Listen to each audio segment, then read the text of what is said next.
100 million to get lost? My mother-in-law calls me a loser. My sister-in-law says I'm an embarrassment. Fine. I'll be the best damn freeloader they've ever seen. I try to live like a normal guy. I really did. All I got for it was their contempt. All right, I'm done pretending. The Jensen family thinks they're hot stuff. I could crush them before breakfast. My wife's company is about to go under. Let me just toss a couple 100 million in pocket change at it. The moment my cover was blown, the whole world lost its mind. My mother-in-law, my dear son-in-law, maybe I was a little loud before. My sister-in-law, Alex, you gotta show me how to be a boss. The ex-girlfriend who dumped me. Alex, baby, I made a mistake. I just pulled my wife's slim waist a little tighter and smirked. A little late for regrets, don't you think? I was at the kitchen sink, my hands numb from the ice-cold water, scrubbing potatoes, when my mother-in-law, Carol, came storming in. Her heels clicked against the tile like a death knell, sharp enough to punch holes in the floor. You useless deadbeat. Stop messing with those stupid potatoes. A piece of paper slapped against my face. It was damp from the water on my hands and stuck to my cheek for a second. Sign it. Your 3-year contract is up. Take the 100,000 and get the hell out of the Hayes family. Just looking at you is bad luck. I wiped my face and picked up the document. Divorce papers. The compensation line was lit up with 6 figures. 100 grand for my freedom. I almost laughed out loud. 100 grand? I've given signing bonuses bigger than that. When I used to throw money around for fun, I could have buried her in it. But on the outside, I had to play the part. I squeezed out a pathetic, dopey smile, even stooping a little. Mom, what? What's all this about? Everything's fine. Fine? What's fine? Carol's spittle practically sprayed my face. Ava must have had some seriously bad karma to end up with you. What can you do besides freeload, you loser? Just sign it. Now. Right in the middle of her tirade, the door opened. My wife, Ava Hayes, was home.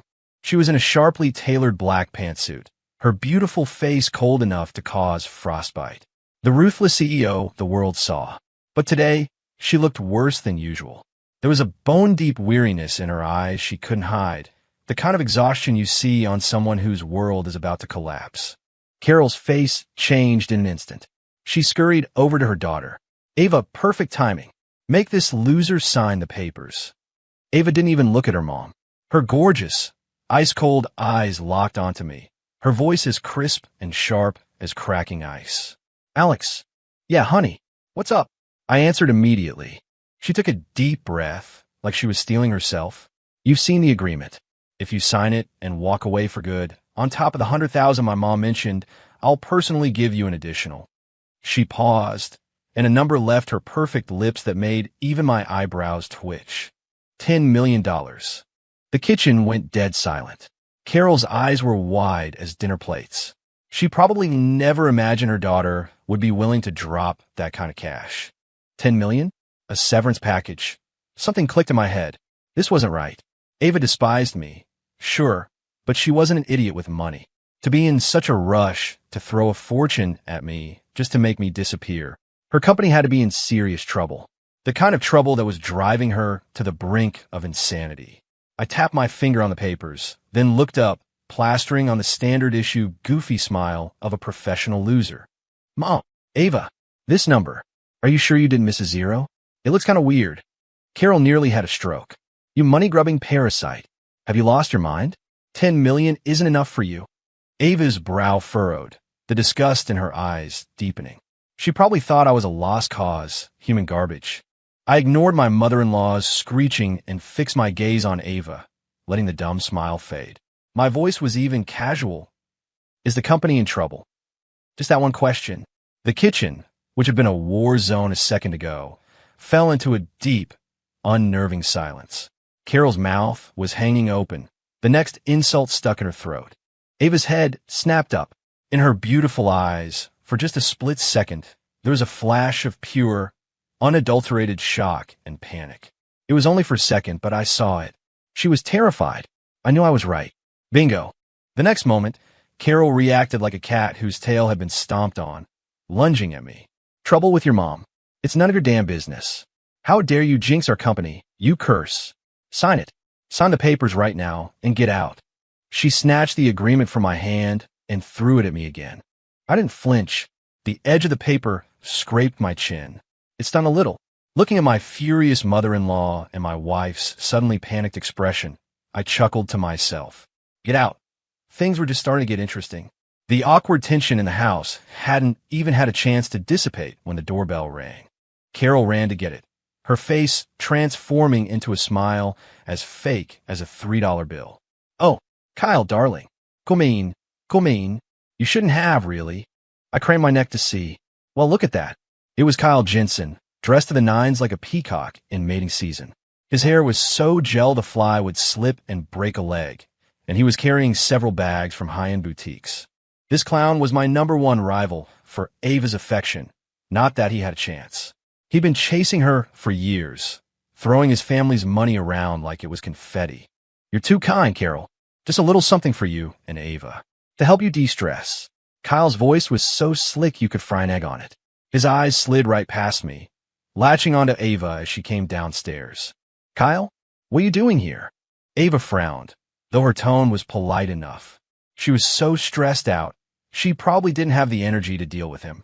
I heard your company ran into a little snag. I couldn't just sit by and do nothing. Kyle handed the gifts to Carol, puffing out his chest like a savior. It's just that supplier from Northwood cutting you off, right? Not a big deal. Their CEO is an old friend of my dad's. One phone call from me, and it's handled. Carol's eyes lit up. Oh, Kyle, you're amazing. So capable. Not like some deadbeats who just sit around eating our food. As she said it, she shot daggers at me with her eyes. I was squatting in the corner trying to figure out what to make for dinner when her roar came. Alex, are you dead? We have a guest. What are you just standing there for? Go make Mr. Jensen some tea. You have no manners at all. On it, Mom. I scrambled to the kitchen to make tea. As I poured the water, I kept my ears open. A supplier issue? That's it? I thought the world was ending. Old man Roberts from Northwood, right? Kyle was probably still playing with Legos when Roberts used to beg me to go drinking with him. I brought the tea out, a big smile plastered on my face. Mr. Jensen, your tea. Kyle shot me a sideways glance, a smirk playing on his lips. As he took the cup, his wrist accidentally twitched. A wave of scalding hot tea splashed right onto my pants. Oh, so sorry, Alex, Kyle said, his voice dripping with false sincerity, his eyes dancing with amusement. Didn't burn you, did I? You really should be more careful. Carol immediately jumped to his defense. Kyle, are you all right? Did you burn your hand? It's all this idiot's fault. He's so clumsy. Alex, apologize to Mr. Jensen right now. I cursed him out in my head, but on my face was pure panic. Oh my God. Hot. I jumped around frantically, pretending I was going to wipe myself off, but my hand slipped and sent the other untouched glass of ice water on the coffee table flying. Splash. Not a drop was wasted. The entire glass of water soaked the front of Kyle's ridiculously expensive tailored pants in a rather unfortunate spot. Kyle let out a yelp and shot up, his face turning a shade of green. I'm so sorry. So sorry, Mr. Jensen. I didn't mean to. I bowed and scraped, trying my best not to bust out laughing. I see your pants are wet, too. Here, let me get that for you. I grabbed a random dishcloth and made a move toward his pants. Get away from me. Kyle shoved me, his face as dark as thunder. His carefully crafted image was in ruins. Ava rubbed her temples, looking exhausted. That's enough, both of you. Kyle forced his anger down, turning back to Ava with a look of deep concern. Ava, this is too complicated to discuss over the phone. How about this? I've booked a table at the Spire tonight. We can talk through the details over dinner. I promise. I'll get this sorted out for you. Ava was clearly hesitant. She couldn't stand Kyle, but the crisis at her company was suffocating her. Carol jumped in. Go. You have to go. Kyle is being so sincere. Ava, just say yes. Ava was silent for a few seconds before finally giving a reluctant nod. Fine. I'll see you tonight. Kyle's face lit up with triumph. He shot me a smug, challenging look. Carol, seizing the moment, pointed a finger at my nose. You, don't bother eating at home tonight. I heard the Spire is looking for some part-time help. You can go over there and give their restrooms a good scrubbing. Stop being a freeloader for one night. Making me go scrub toilets at their date. The woman's talent for humiliation was truly next level. My smile was brighter than the sun as I readily agreed. You got it, Mom. I'll make those toilets so clean you can see your reflection in them. That night, I showed up at the Spire, just as ordered. I had to admit, the place was fancy. Low lighting, smooth jazz, everyone dressed to the nines. And then there was me, in a blindingly bright orange janitor's uniform, pushing a cleaning cart. I stuck out like a clown at a funeral. My mother-in-law was a woman of her word. I have no idea who she called, but she'd actually got me a gig scrubbing their toilets. Well, it was a unique way to experience a new career path. I slowly polished an already gleaming marble column, my eyes scanning the room. It didn't take long to find them. A table by the window. Kyle was talking a mile a minute, and Ava was sitting across from him, her brow so furrowed you could lose a coin in it. Pushing my trusty cart, I ambled closer, pretending to wipe down a decorative vase nearby. Kyle's bragging voice drilled right into my ears. Ava, don't you worry. Roberts is a done deal. One word from me. However, he changed his tune, letting the catch slip out. The Jensen family is a little tight on cash flow right now. A direct investment would be difficult. But how about this? You use your shares in the Hayes Corporation as collateral, and I'll move some money from my personal accounts to help you out. As for the interest rate, well, we can be flexible. I had to stop myself from laughing. He was trying to get her company for nothing. This wasn't a rescue mission. It was a hostile takeover disguised as a favor. The guy had no shame. Ava's face grew even colder. Kyle, those terms are a bit. Come on, Ava. In this situation, who else can help you? Kyle cut her off, smugly swirling the wine in his glass. The clock is ticking. You hesitate any longer, and the Hayes Corporation is finished. Finish my ass. I spat mentally. Seeing Ava being backed into a corner, her face pale, I decided it was time to stretch my legs.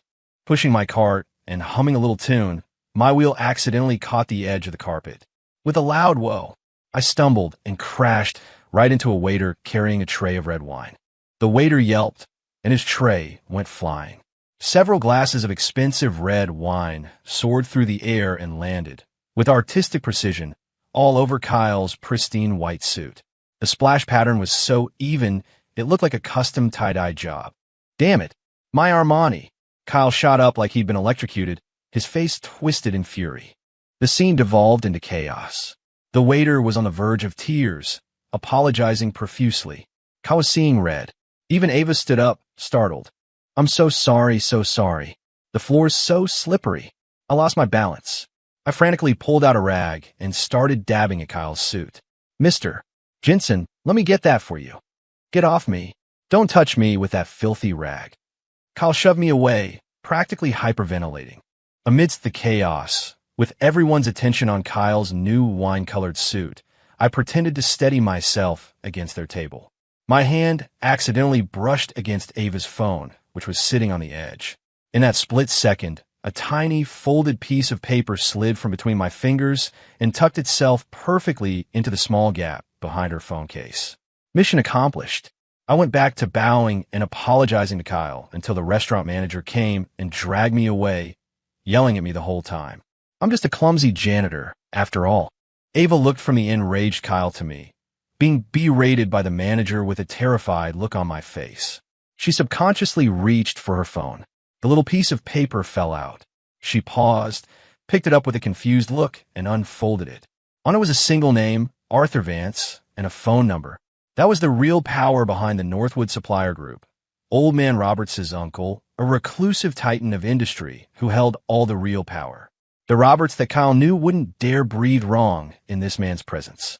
Ava's head snapped up, her sharp gaze locking onto me. I was still nodding and bowing to the manager, the perfect picture of a hapless fool.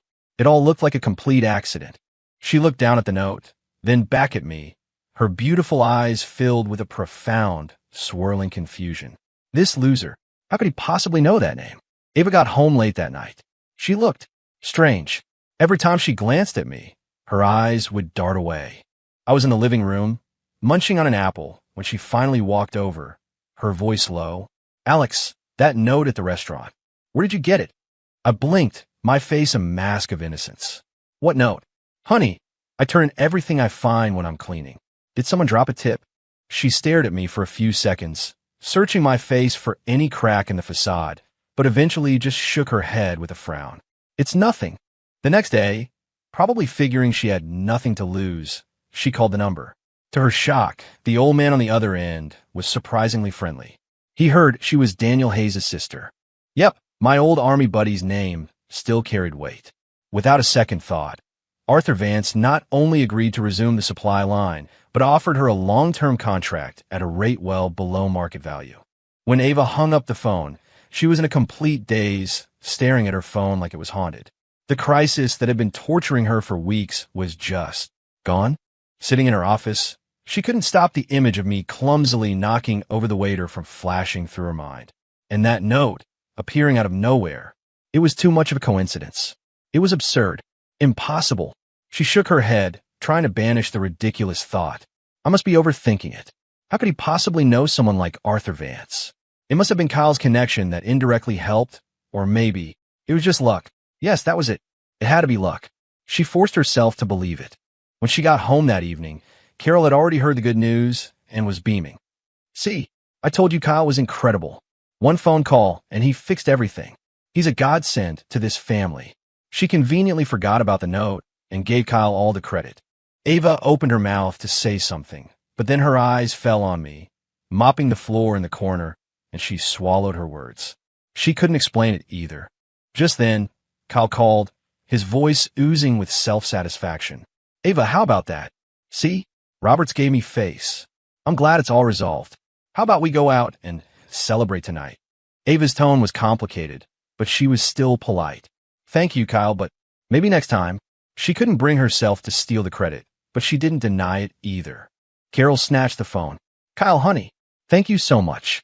I'll have to thank you properly another day. Oh, you're so talented and successful. After hanging up, she caught sight of me and her face soured. Look at Kyle, and then look at you. All you do is eat and sleep. Get out of the way. I put down the mop, rubbing my hands together as I sidled up to them with a goofy grin. Mom, Ava, listen. Since the company crisis is over, you could say I kind of helped, right? They both stared at me. My face was a picture of sincerity. I scrubbed the toilets at that restaurant. So clean the manager was singing my praises. If I hadn't been there cleaning, who knows if you would have had this good luck. So, about my allowance this month. Think I could get a little bump? Nothing crazy, just an extra $500. Carol stared at me for a second, then exploded, grabbing a feather duster. Help yourself to my last nerve. You want a reward for scrubbing a toilet? The nerve. Go do the dishes. And if they're not all done, you're not sleeping tonight. You got it, Mom. Right away. I dodged her swing and scurried into the kitchen. Humming a tune as I washed the dishes, my eyes darted around. Suddenly, I noticed something in the trash can. Shredded pieces of paper with the Jensen Corp logo. My heart skipped a beat. When no one was looking, I quietly fished the scraps out and stuffed them in my pocket. Later that night, locked in the bathroom, I patiently pieced the confetti together. It wasn't all there, but a few keywords jumped out. Hayes Corp supply chain, short, acquisition proposal. Huh, that son of a bitch, Kyle. So it wasn't just a shakedown. His family was one of the masterminds behind the whole crisis. They wanted to play dirty, did they? I took a picture of the reassembled document, then flushed the evidence. Saturday morning, my sister-in-law, Chloe, started banging on my door. Alex, are you dead in there? If not, get up. I opened the door, my hair a mess. What's up, Chloe? Hungry? I can make you some ramen. Ramen? Please. She looked me up and down with disgust. Go change into something that doesn't look like you found it in a dumpster. Then you're taking me to the Grand Astoria Hotel on that pathetic little scooter of yours. What for? I yawned. My alumni reunion. It's a high-class event, you get it. She rolled her eyes, then her tone turned smug. My new boyfriend is going to be there. His family is in oil. And you can be his backdrop. Let him see the quality of our domestic help. Great. A stepping stone again. I grinned. You got it. I'll make him look like a king, guaranteed. I chugged along on my electric scooter, which rattled everywhere except the bell, with a dolled-up Chloe on the back. We pulled up to the five-star Grand Astoria, where the valet looked at us like we were panhandlers. Inside, the ballroom was glittering, full of young people dressed to the nines. Chloe immediately ditched me, running to a beefy guy wearing a gold chain so thick it looked like a boat anchor. Rick. Her voice was so sickeningly sweet it made my skin crawl. Rick wrapped an arm around her and eyed me. Who's this? Your driver? Why is he dressed like he just came from Walmart? A few girls nearby snickered. I glanced over, and what do you know, 2 of them were ex-girlfriends who dumped me back when I was broke. Well, if it isn't Alex. Look at you now, delivering for DoorDash. Chloe, is your family really letting anyone in these days? Even people like him? Chloe's face went red, and she shot me a death glare. Stay away from me. Don't be embarrassing. I just chuckled and found a corner to grab some appetizers. You do you, I'll do me. Then, the organizers started a charity auction, selling a bunch of useless, overpriced junk. Rick, trying to show off, dropped several thousand on a tacky vase. Suddenly, the hostess brought out the next item. An old, black motorcycle helmet, the paint slightly chipped with a long, distinct scratch down the side. The auctioneer sounded bored. This is a vintage helmet, donated anonymously. We'll start the bidding at, let's say, $50. A ripple of laughter went through the crowd. $50 for that piece of junk? But I shot bolt upright. That helmet, that was the helmet I wore back in the day when my life was on the line. That scratch, I got that taking a hit from my buddy, Daniel Hayes, Ava's brother. What was it doing here? Rick saw my expression and decided he could humiliate me further. Hey, that piece of trash really suits some people here, he yelled, pointing at me. Yo, delivery boy, that helmet's perfect for you. You can wear it on your little scooter. Ha ha ha. I ignored him and raised my hand.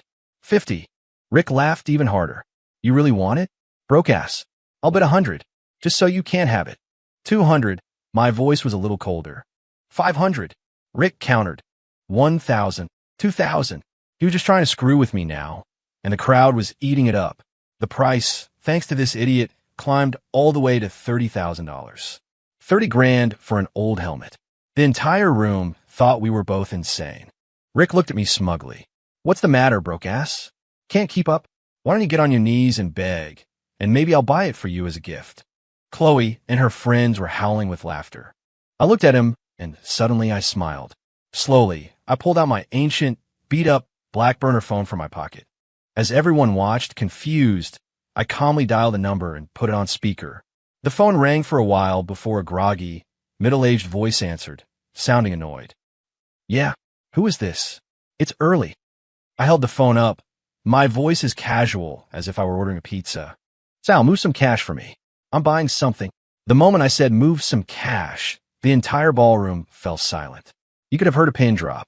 Rick froze for a second, then burst out laughing even louder. Ha ha. Keep pretending. You're going to call for backup on that relic? What's next? You're going to tell us you know the president. His cronies and my exes joined in, looking at me like I was a circus clown. Chloe was so mad her face was pale. She rushed over to pull me away. Alex, have you lost your mind? Aren't you embarrassed enough? Get out of here. Just then, the auctioneer's cell phone rang on the podium. He glanced at it, annoyed, but when he saw the caller ID, his face went white. He quickly answered, bowing slightly. Yes. Yes, sir. Hello. What? Are you serious? Yes. Yes. I understand. Beads of sweat popped out on his forehead as he nodded profusely. When he hung up, his hands were shaking. He took a deep breath, grabbed the microphone, his voice trembling with an excitement he couldn't contain. Ladies and gentlemen, I have just received an urgent message from the Foundation's board of directors. Every eye in the room snapped to him. An anonymous gentleman, in support of tonight's charitable cause, has decided. He swallowed hard, practically shouting the next words, to donate in Mr. Alex's name 10 times the final bid for the helmet, and will make an additional donation to the foundation of $5 million. The grand total of the donation will be $300,000 plus $5 million, for a total of $5,300,000. Boom, the ballroom erupted. 10 times, 300,000 plus an extra $5 million for that beat-up old helmet. It was insane. Everyone was stunned, mouths agape, eyes bulging. The sneer on Rick's face froze, then turned a pasty white, as if he'd been slapped across the face. The wine glasses in my ex-girlfriend's hands clattered to the floor.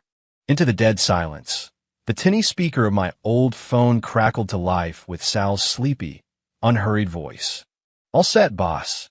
Money's transferred. By the way, your mother-in-law, Carol Hayes, just placed another online order for a batch of new toilet brushes.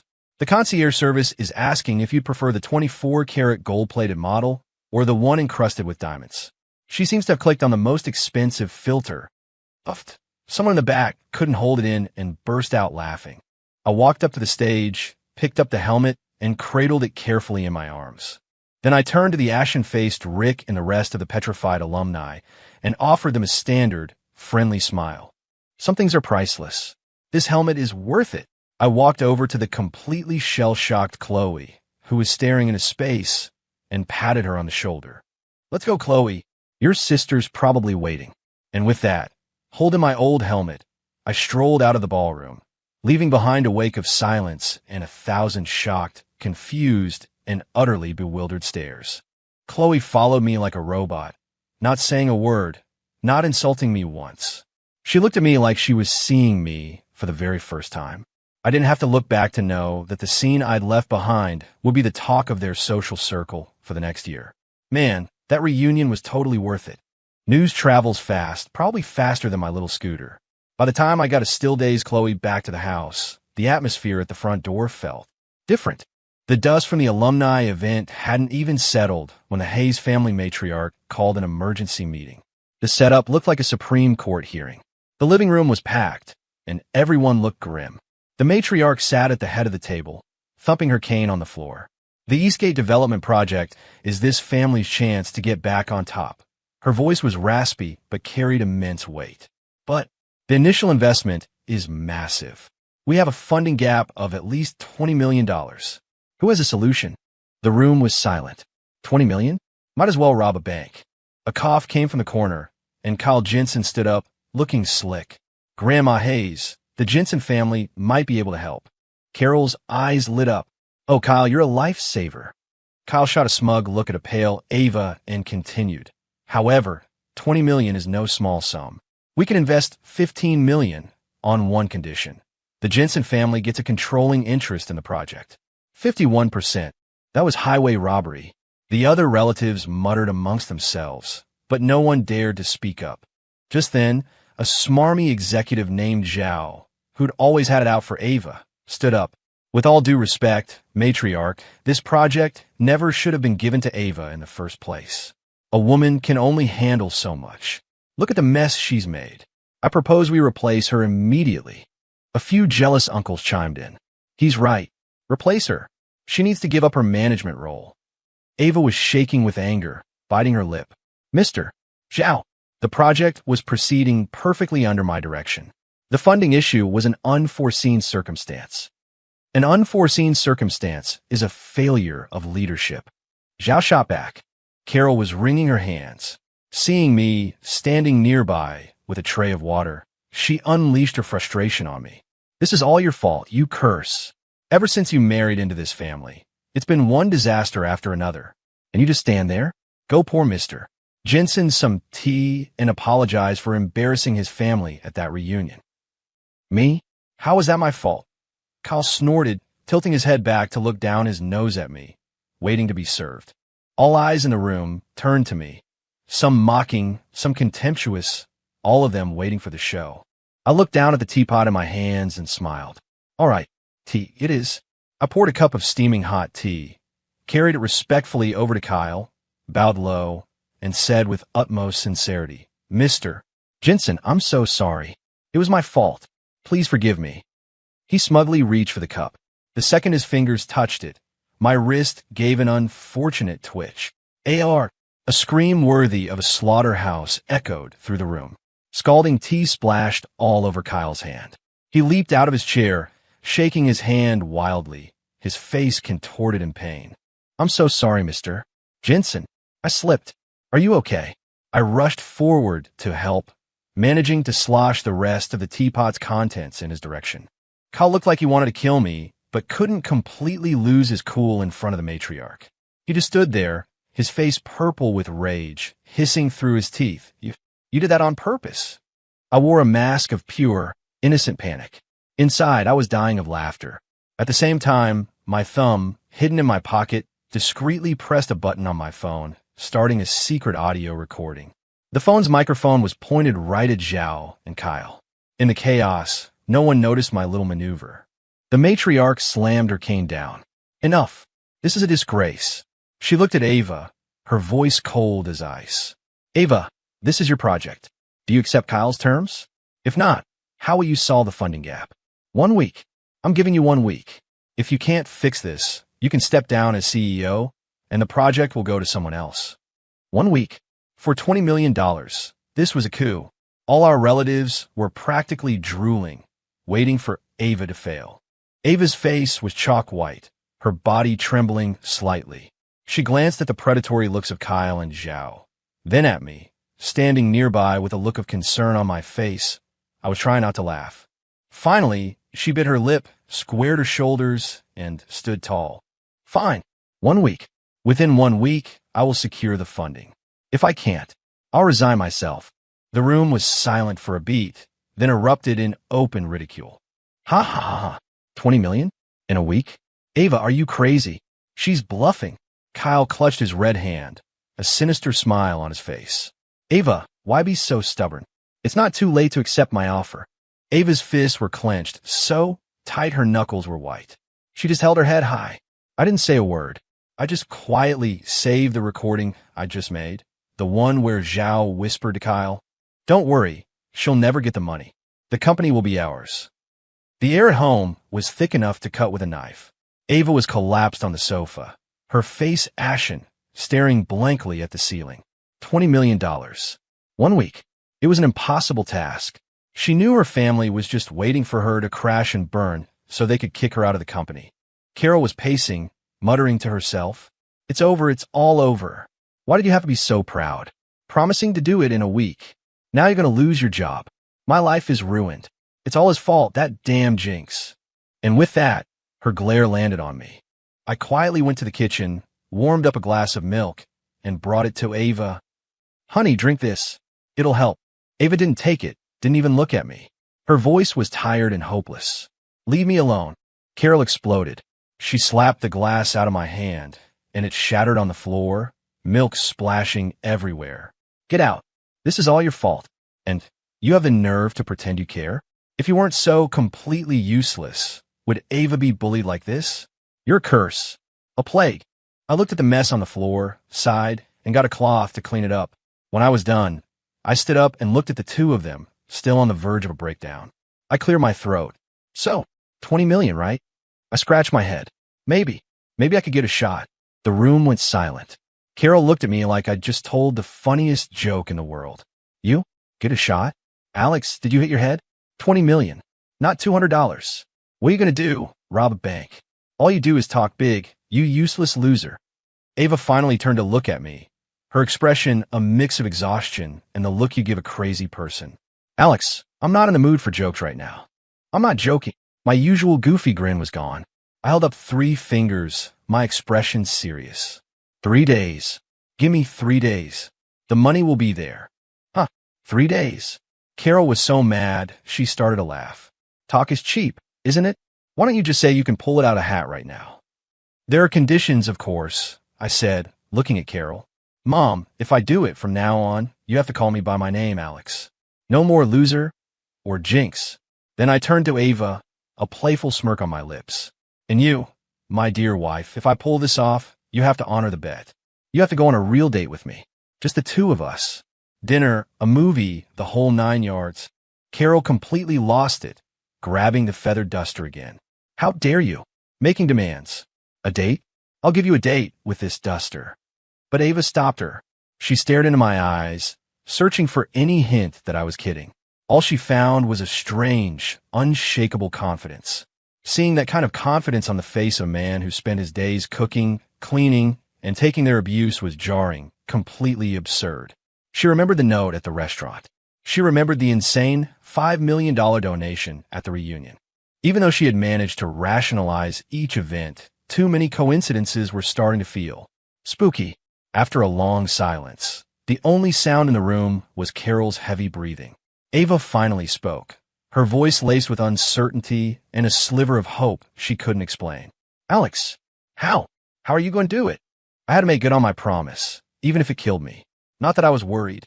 I went to my room, which was really just a converted storage closet, and pulled out my ancient burner phone. I dialed Sal's number. Joe, boss. You decide on the toilet brush. Sal's voice was lazy, with the sound of a sports bar in the background. Forget the brush. It's business time. I lowered my voice. I need you to wire. Let's start with $50 million. From the petty cash account. You got it. Who are we taking down? Sal sounded instantly energized. International currency market. Watch the yen and the pound. Do some short-term plays. And while you're at it, short Jensen Corp stock. Just a little, to annoy them. The Jensens? That little gnat that's been buzzing around? Copy that, boss. Funds will be ready in 30. I'll make it look clean, like random day traders causing trouble. I hung up and lay back on my bed, kicking my feet up. 20 million. A small goal, really. Might as well have some fun with it. For the next 2 days, all was quiet. Not. Whispers started circulating on Wall Street about a mysterious trader with a surgical, high-risk style who was making a killing in the international markets. There were also rumors that Jensen Corp stock was getting hammered by a series of small, targeted attacks that were causing chaos for their board. At home, Carol followed me around, muttering under her breath about how I was all talk. Ava grew quieter and quieter, her eyes following me with a look of intense curiosity. On the morning of the third day, the deadline was up. I tucked a plain debit card into my pocket and strolled over to the Hayes Corporation headquarters. As I approached the conference room, I could hear Zhao's whiny voice. Ms. Hayes, time's up. Where's the money? Where's the 20 million? If you don't have it, just do us all a favor and resign. Stop wasting our time. Kyle's voice followed, dripping with false sympathy. Ava, there's no need to drag this out. It's not too late to accept my help. We can still negotiate the terms. I pushed the door open. The room was full, family, executives, all of them waiting for the fireworks. Ava sat at the head of the table, her face pale, but her back straight as a board. Hey, what's the party? I grinned. Zhao saw me and sneered. What are you doing here, you loser? This is a private meeting. Get out. Kyle chuckled. Come to beg for your wife. I ignored them, walked to the head of the table, and tossed the generic-looking debit card into the center. It made a small clacking sound, but it was enough to silence the room. Run the numbers. I pulled up a chair and yawned. 20 million. A little more, actually. Hurry it up. I have to go grocery shopping for Mom. Everyone stared at me like I'd lost my mind. Zhao was the first to recover, scoffing. Alex, are you insane? You think you can fool us with some random debit card? Does it even have $200 on it? Kyle slammed his hand on the table, laughing. Ha ha ha. Ms. Hayes, I think your husband has finally cracked under the pressure. Should I call a psychiatric hospital for you? Ava looked at me, her lips parted, her eyes filled with disappointment and a flicker of anger. Alex, that's enough. Get out. The CFO looked around nervously, then at Zhao's nod. He reluctantly picked up the card. I'll just check it. Check it. Let's see him squirm. Zhao crowed. The CFO turned to his laptop connected to the bank's portal and typed in the card number. The only sound in the room was the clicking of keys. Suddenly, he made a strange noise. He shot upright in his chair, his eyes glued to the screen. His fingers trembled as he typed something else. Sweat beaded on his forehead. He looked up, his face white as a sheet, his voice cracking as he looked from me to Ava. Ms. Hayes, the account balance is $21,385,046.80. Boom, the room exploded. How much? 21 million. That's impossible. Zhao shoved the CFO out of the way to look at the screen himself, his eyes nearly popping out of his head. He just kept muttering, impossible. That's absolutely impossible. The smile on Kyle's face was frozen in place, his expression turning a sickly green, as if someone had him in a chokehold. Ava shot to her feet, staring at me, her beautiful eyes a whirlwind of shock, confusion, and a complex emotion I had never seen there before. I met everyone's gaze and stretched lazily. Oh, it's a little over? No big deal. You can use the extra for the office coffee fund. Ava Hayes, for all her icy demeanor, was a woman of her word. She said we'd go on a date, and we did. That weekend, she picked me up in her car. She was still in her work clothes, making it feel more like a business meeting. I plopped down in the passenger seat. Honey, It's a date, not a corporate merger. You trying to buy out the amusement park? She shot me a look, but I saw the tips of her ears turn red. Her plan was to go to some fancy revolving restaurant, but I vetoed it. What's the fun in that? It's overpriced, and you leave hungry. I got a better idea. I gave her directions, and soon we were pulling up to a street fair, buzzing with life and smelling of 100 different delicious things. Ms. CEO stood on the curb, looking at the plastic chairs and sizzling food trucks with a deep frown. Alex, you brought me to a place like this. It's got character, I said, trying to take her hand. She stiffly pulled it away and leading her to a barbecue stand. Hey, boss, we'll take some kebabs, ribs, corn on the cob, all of it, and 2 cold beers. While we waited for the food, I spotted a claw machine. I went and got 10 tokens. Watch the master at work. Ava stood with her arms crossed, an expression on her face that said, I can't wait to see you fail. 10 tokens later, I had 5 stuffed animals sitting on the table. The guy running the booth was staring at me like I was a magician. I handed her the ugliest one, a green frog with googly eyes. Here, a token of my affection. She looked down at the ugly frog, and then a real, genuine laugh escaped her lips. She tried to stifle it, but for a second, the ice queen melted, and she was dazzling. As we ate, she started to relax, taking small sips of her beer while I devoured everything in sight. You know, I said casually, gnawing on a rib, it's a crazy world. Some people pretend to help you, but they're really just waiting to stab you in the back. Like that snake called Jensen. She paused mid-bite. I kept rambling. And that slime ball, Zhao, isn't any better. The other day, when I was taking out the trash, I think I overheard a phone call. Something about shorting stocks, a hostile takeover. I don't know. I can't remember. But I definitely heard them mention the Jensen family. Ava put down her beer, her expression instantly turning serious, her eyes sharp as knives. Alex, who did you hear? Where? What exactly did they say? I played dumb. Huh. Oh, I don't know. I was just passing by. Probably misheard. Here, have some more corn. But this was Ava Hayes. Her business instincts were razor sharp. My few offhand remarks, combined with Kyle's aggressive push for control and Zhao's attempted coup, suddenly clicked into place for her. She shot to her feet, forgetting all about the food, and started making a call. Her voice was calm and decisive. Yes, Sarah, I need you to run a discreet, internal audit of all secondary market capital flows related to our current projects for the past 2 weeks. Focus on any accounts with ties to Jensen Corp. Yes, I need it fast and I need it quiet. After she hung up, she looked at me, still happily eating, her expression a mix of shock, fear, and something else. Gratitude? Alex, thank you. For what? I was just talking, I said with a goofy smile, handing her a grilled mushroom. Eat up before it gets cold. She sat back down and, without a word of complaint, started eating. We didn't talk much after that, but for the first time, the silence wasn't awkward. When we were done, I proudly paid the bill. It was less than $100. We walked slowly down the street through the crowds and the lights. You know, this is actually kind of nice, she said softly. See, way better than some stuffy restaurant. I said, puffed up with pride. She smiled again, a real smile this time. Just then, I caught a flicker of movement out of the corner of my eye.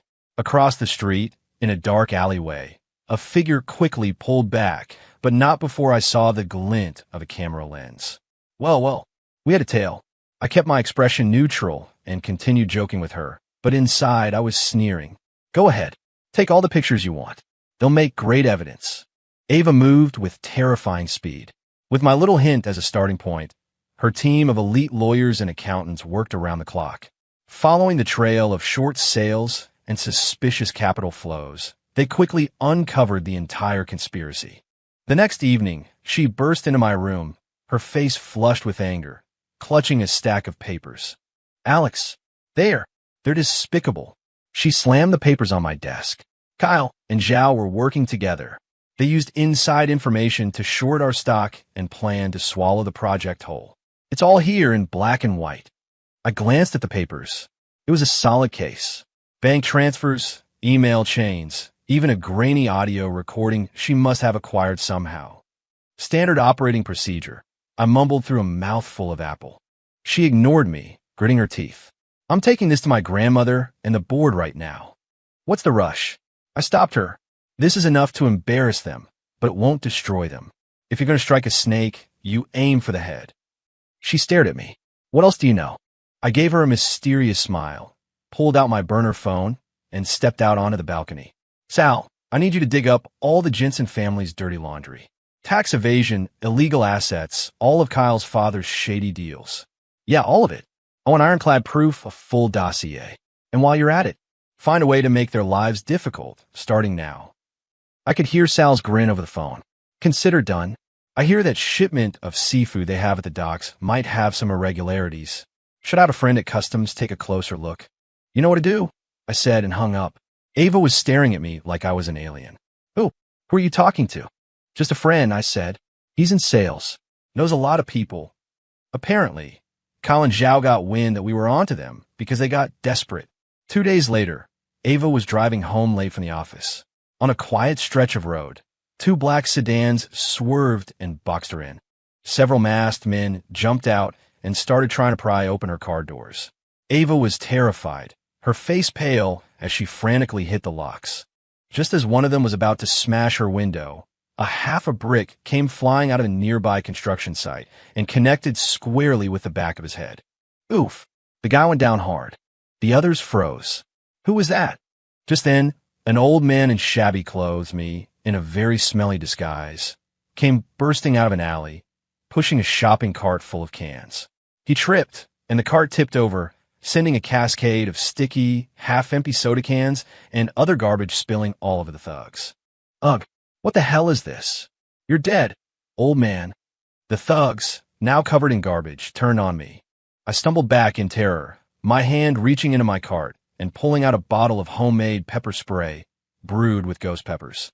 I let them have it. Ack, my eyes. I can't breathe. It burns. They stumbled around, screaming and clutching their faces. In the chaos, a pack of stray dogs, attracted by the smell of leftover food on the thugs, appeared out of nowhere and started nipping at their heels. Get off me, you mutts. Help! They're biting me. It was a scene of pure, beautiful chaos. Ava was watching from her car, completely stunned.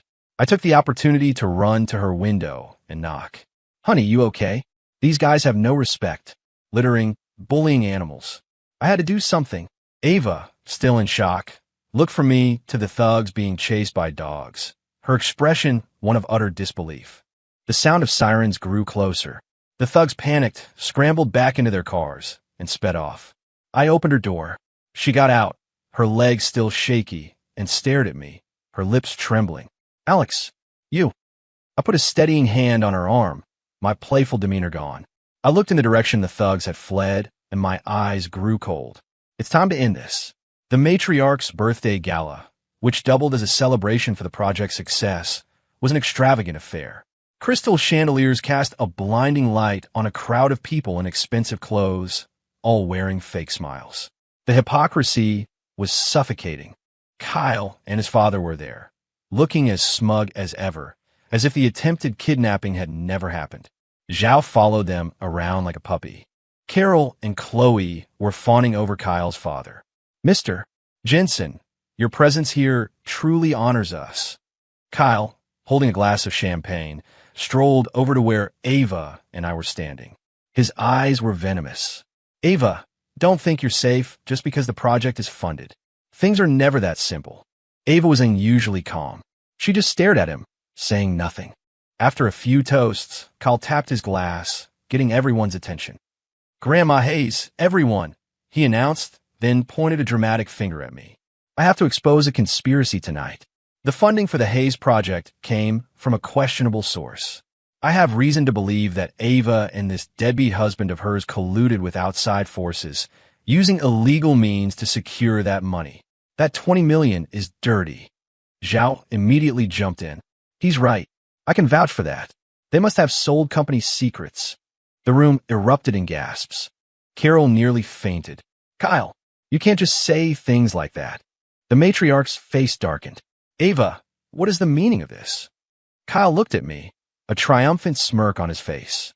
He thought he had me, but Ava simply stepped forward and took a USB drive from her purse.